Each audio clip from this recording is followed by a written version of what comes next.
ఈ పాట అప్పుడు మాకు ఒక పెద్ద ఫ్యాసినేషన్ అనమాట, పెద్ద అట్రాక్షన్. రాజ్బాబు గారిని గుర్తు చేసుకోవడం చాలా సంతోషంగా ఉంది. ఆయన కోసం వేల మంది పరుగులు ఎత్తుకుంటూ వచ్చేవారు. రోడ్డు పుల్లర్ అంటే ఆయనే ఆ రోజులు, ఇంకెవ్వరు లేరు. ఈ నేషనల్ కాలేజీలో అక్కడ చదువుతున్న పద్యాలది అంతా ఇటు తిప్పేశాడు కంప్లీట్. రాజ్బాబు గారిని ఒకేసారి చూసి ఈ పాట ఒక సిద్ధాంతం. ఎక్కడికో వెళ్ళిపోయి ఏదో అయిపోవాలనుకోకుండా హ్యాపీ ఎవ్రీబడి. మరి ఒక్క విషయం ఏంటంటే ఈ అధ్యాయంలోనే patriarchal period is getting over. Patriarchal period అయిపోతుంది. మరి ఇంకో పీరియడ్ పేరేంటి? ఇంకో పీరియడ్ పేరేంటంటే కవనెంట్ కమ్యూనిటీ. యోసేపు అవని, వాళ్ళ అన్నయ్యలు అవని, వాళ్ళ పిల్లలు అవని, మనవాళ్ళు అవని, it is a covenant community. అంటే నిబంధనకి సంబంధించిన ప్రజలు, కింగ్డమ్ కమ్యూనిటీ అని ఈ రోజుల్లో కూడా వాడుతున్నాం. మనం ఈ రోజుల్లో వాడుతున్నాం Kingdom community, covenant community. Rajbabu గారి పాట ఒకటి ఉంటుంది, నిబంధన జన్లం. నిబంధన జన్లం భలే పాట అది. అందులో మాట ఏంటంటే మోషే బడిలో బాలురము, ఏసయ్య ఒడిలో కృతార్థులు అంటాడు. ఆనాడే ఆయన ఈ మొదటి పాట రాసినప్పుడే అంత థియాలజీ, ఇప్పటికీ మనం ఆశ్చర్యపోవాలి, అంత గొప్ప థియాలజీ. మోషే బడిలో బాలురం అంటాడు, ఏసయ్య ఒడిలో కృతార్థులం. ఇది ఈ కవనెంట్ కమ్యూనిటీ యొక్క హాల్మార్క్. సురేష్ గారు మీరు చెప్పారు, ఆ తర్వాత అంకుల్ దగ్గరికి వస్తాను నేను. అంకులు ఈ నిబంధన జనులు అనే ఆ కాన్సెప్ట్ మాట్లాడుతూ దైవ సేవకులు రాజ్బాబు గారు రాసిన పాటను గుర్తు చేశారు. నేను 1987లో ఫ్రెష్గా అప్పుడే ప్రభుని అంగీకరించాను EU బైబిల్ స్టడీలో. కరెక్ట్గా అప్పుడే అంకుల్ రాజ్బాబు గారిని మాకు పరిచయం చేసిన సంవత్సరం అనమాట. ఇక తరచూ అంకుల్ దగ్గరికి ఆయన రావటం, ఈ పాట అప్పుడు మాకు ఒక పెద్ద ఫ్యాసినేషన్ అనమాట, పెద్ద అట్రాక్షన్. ఈ మొదటి చరణం ఏంటి? అబ్రహాము నీతికి వారసులం, ఐగుప్తు దాటిన అనేకులం. అంటే నాకు లిటరేచర్ పట్ల ఉన్న ఇంట్రెస్ట్ని బట్టి నాకు ఆ చరణం ఫస్ట్ రీడింగ్లోనే అట్రాక్ట్ చేసింది. అబ్రహాము నీతికి నేనెలా వారసుని అవుతాను, ఐగుప్తు దాటిన అనేక మందిలో నేను ఉన్నానా అనే క్వశ్చన్ వస్తుంది అనమాట. It's a figurative expression. ఐగుప్తు దాటిన అనేకులం అన్నప్పుడు నేను ఎప్పుడు ఐగుప్తు దాటాను అని. మరి మోషే బడిలో బాలురు అన్నప్పుడు నేను ఎప్పుడు మోషే బడిలో చదువుకున్నాను, ఎప్పుడు చదువుకున్నాను. కానీ పంచ్ లైన్ ఏంటంటే యేసయ్య ఒడిలో ఇవన్నీ జరిగినాయి. So because of Christ Abraham నీతికి నేను వారసుడిని, బికాస్ ఆఫ్ క్రైస్ట్ నేను ఆ బానిసత్వం నుంచి విమోచించబడ్డాను, because of Christ I was justified. కాబట్టి నేను మోషే ధర్మశాస్త్రాన్ని నెరవేర్చకుండానే యేసుక్రీస్తు వారి ఒడిలో కూర్చోవటం వల్ల ఆయన దాన్ని నెరవేర్చేసి పాస్ అయిన సర్టిఫికేట్ నేను తీసేసుకున్నాను. ఎంత బ్యూటిఫుల్ ఎక్స్ప్రెషన్స్ చూడండి అవి. నేను ఆ ఎగ్జామ్స్ రాయలేదు, కానీ నేను పాస్ అయిపోయాను, ఆయన ఒడిలో కూర్చున్నాను, అంతే, ఏం లేదు. ఆయన చేశాడు ఇదంతా, మావాడలే కానివ్వండి అని అన్నాడు అనమాట. ఇక్కడ నిబంధన జనులు యాక్చువల్గా వాళ్ళు కదా, మనం కాదు కదా అంటే మనం కూడా నిబంధన జనులమే, ఎందుకంటే యేసుక్రీస్తు వారిని బట్టి. ఇందాక న్యూ టెస్టిమెంట్ లో ఆ వచనాలు చూపించినప్పుడు we are gentiles but still we are the heirs of this promise. మనం అన్యులం, కానీ యూదులకి ఏవైతే ఇవ్వబడ్డాయో అవన్నిటికీ మన వారసులమే. నాట్ బికాస్ ఆఫ్ ఆ జీనియాలజీలో ఉన్నామని, లేకపోతే ఆ వంశావళిలో మనం భౌతికంగా పుట్టామని కాదు, because we believed in Christ. Right. So ఆ బ్రిడ్జ్ కనుక మనం మిస్ అయితే, పేట్రియార్క్స్ దగ్గర నుంచి సువార్త దాకా వెళ్ళి యేసుక్రీస్తు వారిని బట్టి అవన్నీ మనకు ఊరికి సంక్రమించేశాయి. ఆ కింగ్డమ్ కమ్యూనిటీలో, ఆ కవనెంట్ కమ్యూనిటీలో మనం కూడా భాగం ఓన్లీ బికాస్ ఆఫ్ క్రైస్ట్ అని మనం అనుకున్నప్పుడు డెఫినెట్గా మనం అంకుల్ ఎమోషనల్ అయినట్టు మనం కూడా మన హృదయాలు నిజంగా కరిగిపోతాయి because of what Christ did for us. Exactly.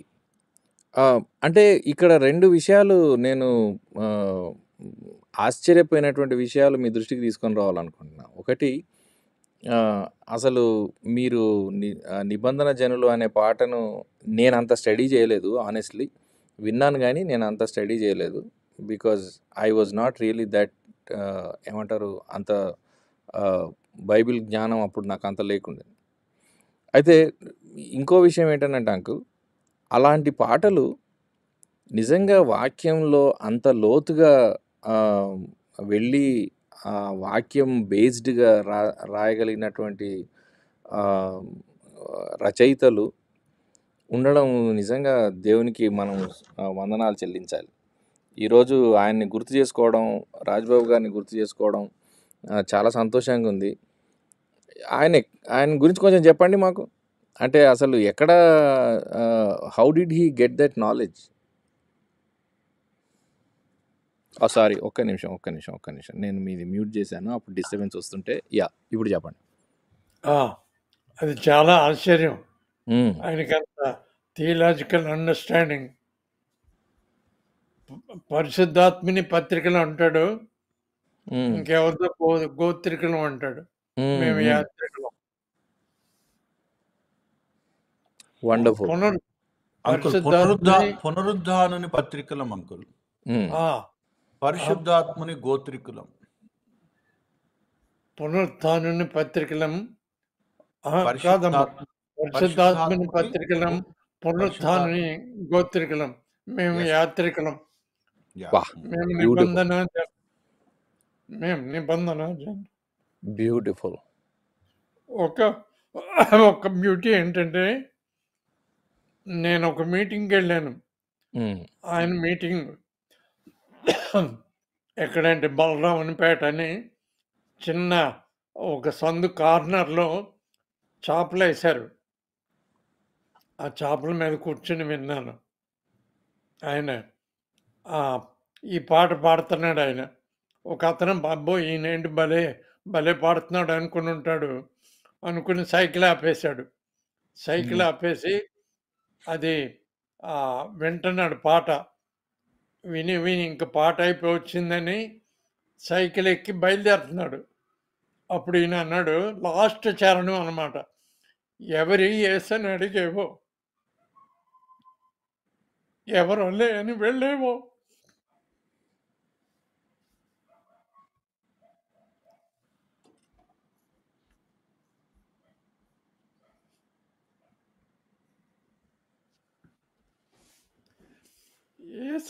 ఏసెవరని అడుగుతున్నావు, ఏముందిలే ఎవరో లే అని వెళ్ళిపోతున్నావు. ఏసే మార్గం, ఏసే సత్యం, ఏసే మేము యాత్రికులం, మేము నిబంధన చెందాం. ఈయన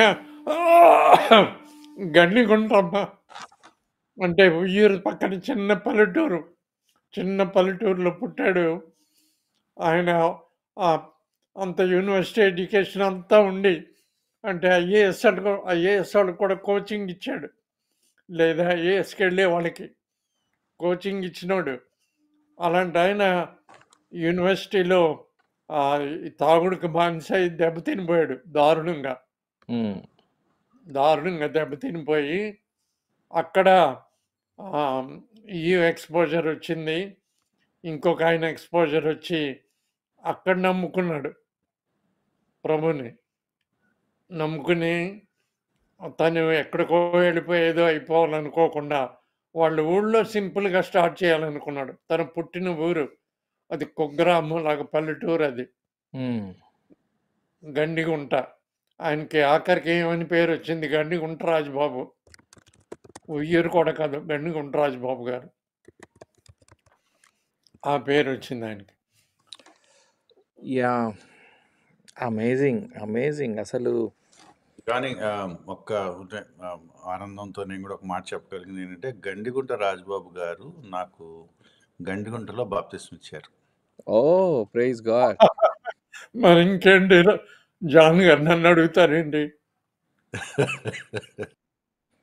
అంటే జేసీ గారు చాలాసార్లు చెప్పాను కదా, అవునంక ఆయన కోసం వేల మంది పరుగులు ఎత్తుకుంటూ వచ్చేవారమ్మా. వేలే. మాస్ మాస్‌ని మాస్ పుల్లరా ఏమంటాం, క్రౌడ్ పుల్లర్ అంటే ఆయనే ఆ రోజుల్లో, ఇంకెవ్వరు లేరు. అవును. మన ఆంధ్రాకి సంబంధించి క్రౌడ్ పుల్లర్ అంటే ఇంక ఆయనే. ఆయనొచ్చాడంటే వేల జనం. వి అలాంటి వేల జనం ఆయన కోసం వచ్చి, ఆయన పాటల కోసం వచ్చి, ఆయన వాక్యం కోసం వస్తే, ముందు నన్ను నిలబెట్టి నాతో వాక్యం చెప్పించేవాడు. హ్మ్. సంవత్సరాల తరబడి 23 సంవత్సరాలు కంటిన్యూయస్‌గా నాతో చెప్పిస్తానే ఉన్నాడు ఆయన వాక్యం. అలా నేను పాపులర్ అయిపోయాను. నాకేమీ లేదు స్టాండింగ్. నేను మాస్ ఎవాంజలిజంలో పాపులర్ రాజ్‌బాబు గారిని బట్టి. హ్మ్. మన ఈయన బట్టేమో స్టూడెంట్ ఎవాంజలిజంలో పాపులర్. హ్మ్. రెండిటికి తగిన వాడిని కాదు నేను. I know that. I am conscious about that. So, I humbly confess I don't deserve. We know uncle. మాకు తెలుసు. మీరు మీకు తెలవకపోవచ్చు కానీ మాకు తెలుసు. Thank you. మిమ్మల్ని ఇద్దరిని చూస్తుంటే మాకు జెలసీ అనిపిస్తుంది. అలాంటి వారితో, రాజ్‌బాబు గారు లాంటి వారితో ఆహ్, మాకు మాకు సంబంధం లేకపోవడం, అంటే పరిచయం లేకపోవడం అనేది మాకు we really miss such blessing. అంటే సురేష్ గారితో టచ్‌లో ఉండాలి మనం. యాహ్! అయితే అంటే నీతిమంతుని గుర్తుకు తెచ్చుకోవడం ఆశీర్వాదకరమని ఇందుకే రాసిందేమో. అసలు ఆహ్, ఈ ఎందుకు ఈ ఈ ఈ మాటల గురించి నేను ఎక్కువ స్ట్రెస్ చేస్తా ఉన్నాను అనంటే, మన మూలాల నుండి తెగిపోయినటువంటి సంఘం. క్రైస్తవ విశ్వాసిగా నాకు ఉండాల్సినటువంటి ఐడెంటిటీని నేను గుర్తించలేనటువంటి విశ్వాసులు. అంటే దేవుడు మనకిచ్చినటువంటి గొప్ప గుర్తింపు ఏంటి? ఐడెంటిటీ ఏంటి? అనేది అసలు అర్థం కానటువంటి సంఘం. ఇలాంటి సమయాల్లో మీరు ఆదికాండంలోని మూలాలను చూపించడం, అలాగే అక్కడి నుంచి ఇక్కడి వరకు బ్రిడ్జ్ ఎలా ఏర్పడింది అనేది, క్రీస్తులో మనకున్నటువంటి ఐడెంటిటీ ఏంటి అనేది చెప్పడం, ఇది చాలా అద్భుతంగా ఉంది. I'm feeling really elevated in my spirit. ఇది ఇది ఇది చాలా ఎంకరేజింగ్‌గా ఉంది. అంటే ఇలాంటిదా రక్షణ అనేది? ఇంత గొప్ప ప్రణాళిక, రక్షణ ప్రణాళిక అనేది. చాలా సింపుల్‌గా ఏదో మీటింగ్‌లో చేయెత్తాను, నన్ను ఆశీర్వాదాల కోసం, లేకపోతే నా అప్పులు తీరడం కోసం యేసుక్రీస్తు దగ్గరికొచ్చాను అని ఎంత చులకన చేసేసాము సువార్తను అనేది ఆలోచిస్తే చాలా బాధైతా ఉంది. అలాంటి బోధకులు సిగ్గు తెచ్చుకొని కొంచెం మార్పు తెచ్చుకుంటే బావుంటది. ఈరోజు క్రీస్తు యొక్క వ్యక్తిత్వాన్ని గురించి చాలా ఊకదంపుడు ప్రసంగాలు చేస్తున్నటువంటి వాళ్ళని చూస్తే ఇప్పుడు జాలనిపిస్తుంది. విలియమ్స్ గారు? జాన్, ఎక్స్‌క్యూజ్ మీ ఒక్క మాట. అంకుల్ చెప్పండి అంకుల్ ప్లీజ్. అది అంటే ఇన్‌కంప్లీట్ కదా ఇందాక. నాకు యేసు ఎవరనేసరికి నాకు ఏడుపొచ్చేసింది. అవును. ఆ రోజు ఆ అబ్బాయి సైకిల్ ఆపాడు. కొంచెం పెద్దాయనే. ఆపి వెనకాల నిలబడి ఆయన పాటంతా విన్నాడు. ఇంకేముందిలే పాట అయిపోవచ్చిందని సైకిల్ స్టార్ట్ చేసుకుని ఎక్కాడు. అంతే, ఈయన చరణం అందుకున్నాడు. ఎవరి యేసని అడిగేవో, ఎవరోలే అని వెళ్ళేవో అనేసరికి ఆయన సైకిల్ ఆపేసి వచ్చి కూర్చున్నాడు. Praise the Lord. మళ్ళీ వచ్చి కూర్చున్నాడు. ఏసే మార్గం, ఏసే సత్యం, ఏసే జీవం కాదు ఆయన. మరి ఆ బైబిల్ చిన్నప్పుడు అంతా మరి ఎప్పుడు నేర్చుకున్నాడో, మరి తాగుబోతుగా పేరు వచ్చినప్పుడు ఆ తాగుళ్ళో చదివాడో, మరి ఎప్పుడు చదివాడో కానీ ఆయన మరి మారిపోయిన తర్వాత ఆయన జ్ఞానం ఎక్కడికి పోలే. దానికి తోడు ఆయన ఏంటంటే ఈ నేషనల్ కాలేజీలో అక్కడ చదువుతున్నప్పుడు డ్రామా యాక్టర్ అంట. నాకంటే 1 ఇయర్ పెద్ద ఆయన. ఆయన నేషనల్ కాలేజీలో చదివాడు. నేనేమో అక్కడ నర్సాపూర్ కాలేజీ. ఆయన డ్రామా యాక్టర్ అంట. ఈ డ్రామాలు ఎలాంటి, ఆ రోజుల్లో డ్రామాలంటే పద్యాలు నిలబడి పద్యం పాడటం, హరిశ్చంద్ర లేకపోతే ఇంకోటి ఇలాంటి. సో ఆ పద్యాలది అంతా ఇటు తిప్పేశాడు కంప్లీట్. అంతేకాదు ఆయనకి ఎంతో కొంత కమ్యూనిస్ట్ ఎక్స్పోజర్ ఉంది. సో ఈ గద్దర్ అనేవారు ఆయన్ని. హ్మ్. ఆంధ్ర గద్దరని. యాహ్! దిస్ ఈజ్ వెరీ అలా ఇంపార్టెంట్. అంటే మీరు చెప్తా ఉన్న విషయాలు చాలా ప్రాముఖ్యం.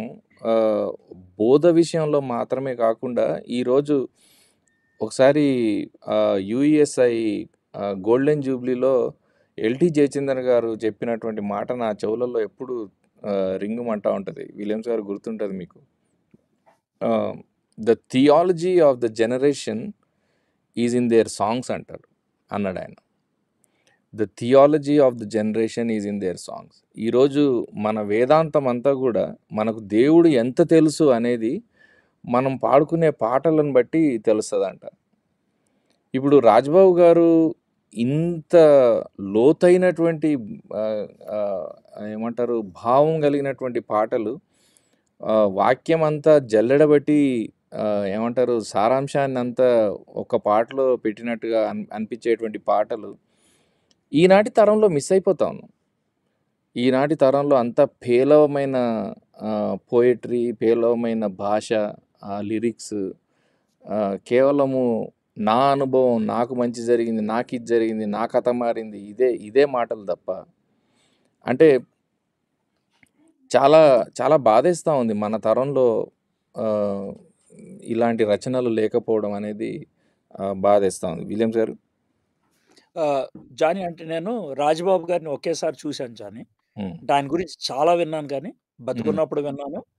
ఆయన చనిపోయిన తర్వాత కూడా విన్నాను గానీ, ఒకేసారి చూశాను జానీ. అంటే గుంటూరులో జరిగినటువంటి కాన్ఫరెన్స్‌కి, ట్రైకాన్‌కి ఆయన వచ్చారు. ఆయన ఈ పాట పాడాడు. 'నిబంధన జనులం' అనేటువంటి పాట. కంజరి తీసుకొని హ్మ్. కంజరి హ్మ్. మీద కొట్టుకుంటూ ఆయన పాడారు. అది ఆయన పాడేటువంటి తీరు.